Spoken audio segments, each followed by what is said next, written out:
নমস্কার, আশা করি আপনারা অনেক ভালো আছেন, সুস্থ আছেন। সোজা ঘরোয়া রান্না উইথ তপতি চ্যানেলে আপনাদের অনেক স্বাগত। কোনো রকম ছাপ ছাড়াই আমি এখানে কিন্তু চিতই পিঠা আপনাদের তৈরি করে দেখাবো। একটা পাত্র নিয়ে নিয়েছি, বাটি মেপে হাফ বাটি মতন সুজি নিয়ে নিলাম, আর এক বাটি নিলাম চালের গুঁড়ো, আর তার হাফ নিলাম ময়দা। পরিমাণ মতন লবণ দিলাম। ভালো করে কিন্তু শুকনো উপকরণগুলো মিশিয়ে নিতে হবে। এবার গরম জল দিয়ে কিন্তু ব্যাটারটা তৈরি করে নেব।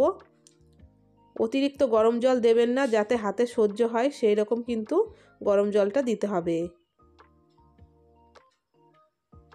দেখুন অনেকটাই ঘন হয়ে আসছে, আবারও কিন্তু অল্প একটু জল দিয়ে দিলাম। জলটা দিয়ে ভালো করে কিন্তু এখানে ব্যাটারটা করে নিতে হবে।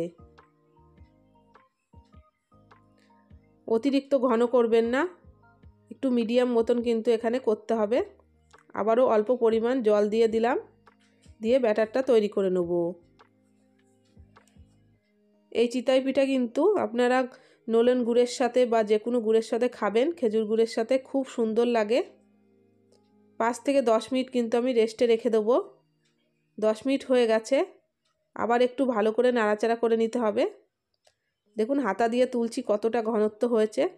1 চামচ মতন এখানে বেকিং পাউডার দিয়ে দিলাম। বেকিং পাউডারটা কিন্তু 1 চামচই দিতে হবে, আর তার হাফ চামচ দিতে হবে বেকিং সোডা। আপনারা কিন্তু ইনোও দিতে পারেন। দিয়ে ভালো করে মিশিয়ে নিয়ে নিতে হবে। আর কিন্তু আমি এখানে রেস্টে রাখবো না। একটা ফ্রাই প্যান নিয়ে নিলাম, নিয়ে এর মধ্যে 1 ফোঁটা মতন তেল দিয়ে দেবো।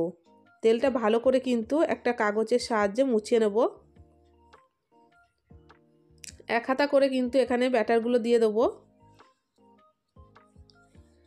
উপর থেকে একটু ঢাকনাটা বন্ধ করে দেবো। 1 থেকে 2 মিনিট কিন্তু রাখলেই সুন্দরভাবে কিন্তু চিতই পিঠাগুলো তৈরি হয়ে যাবে। দেখুন কত সুন্দর হয়েছে চিতই পিঠে। আবারও কিন্তু আমি একসাথে 3টে তৈরি করে নেব। আমার চ্যানেলের রেসিপি যদি আপনাদের পছন্দ হয়ে থাকে লাইক করবেন, নতুন বন্ধু হয়ে থাকলে চ্যানেলটিকে সাবস্ক্রাইব করে আমার পাশে থাকবেন। দেখুন 3টে আমি তৈরি করে নিয়েছি। প্রত্যেকটা কিন্তু একইভাবে তৈরি করে নেব। কত সুন্দর দেখুন ছিদ্র জালিযুক্ত হয়েছে, আর এগুলো কিন্তু দুধে ভেজালে কিন্তু আরও সুন্দর ফুলে উঠবে, আর খেতেও বেশ ভালো লাগবে। আর কত সুন্দর নরম হয়েছে। এখানে আমি বাটিতে দুধটা গরম করে নেব। এখানে আমি 500 মতন দুধ নিয়েছি। একটা তেজপাতা ভালো করে ছিঁড়ে দিয়ে দেবো। ভালো করে নাড়াচাড়া করে দুধটা কিন্তু ফুটিয়ে নিতে হবে। ফোটানো হয়ে গেলে নাড়াচাড়া করে এক এক করে চিতই পিঠাগুলো দিয়ে দেবো দুধের মধ্যে। তার আগে কিন্তু গুড়টা দিতে হবে। এখানে আমি খেজুর গুড় নিয়ে নিয়েছি।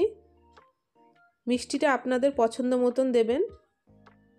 গুড়টা কিন্তু ভালো করে মেল্ট হয়ে যাওয়ার পরে কিন্তু পিঠেগুলো দিয়ে দিতে হবে। দেখুন এক এক করে কিন্তু পিঠেগুলো আমি দিয়ে দিচ্ছি। একবার হলেও কিন্তু বাড়িতে এইভাবে তৈরি করে আপনারা খেতে পারেন, আশা করি অনেক ভালো লাগবে।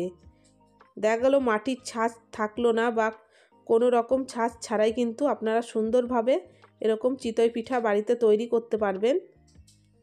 ভালো থাকবেন, সুস্থ থাকবেন। দেখা হবে নেক্সট রেসিপিতে। ততক্ষণে সাবধানে থাকবেন। একবার হলেও কিন্তু রেসিপিটা তৈরি করে দেখতে পারেন।